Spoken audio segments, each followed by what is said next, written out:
To all my moderate Southern Baptist friends out there, I have a confession to make. I coined the term conservative resurgence that is used to describe the fundamentalist takeover of the Southern Baptist Convention that began in 1979. Here's the story. I was assistant editor of the Baptist Messenger, the state newspaper for Oklahoma Baptists. On July 23, 1990, I replaced Sarah Zimmerman, who had moved to the Home Mission Board, now known as the North American Mission Board, in Atlanta.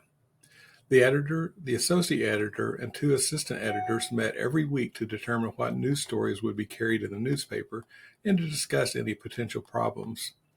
We were working on the August 30, 1990 issue, and editor Glenn A. Brown had a concern.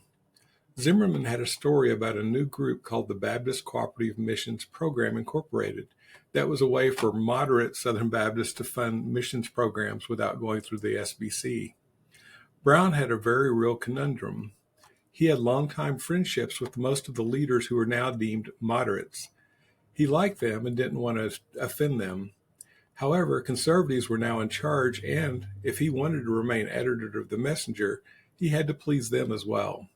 He was walking a real tightrope all the time.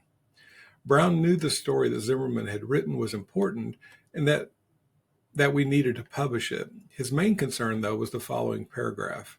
It read, "Those attending the meeting claim that they have been cut off by the fundamentalist takeover that has changed the makeup of the denomination's boards and agencies over the past 12 years.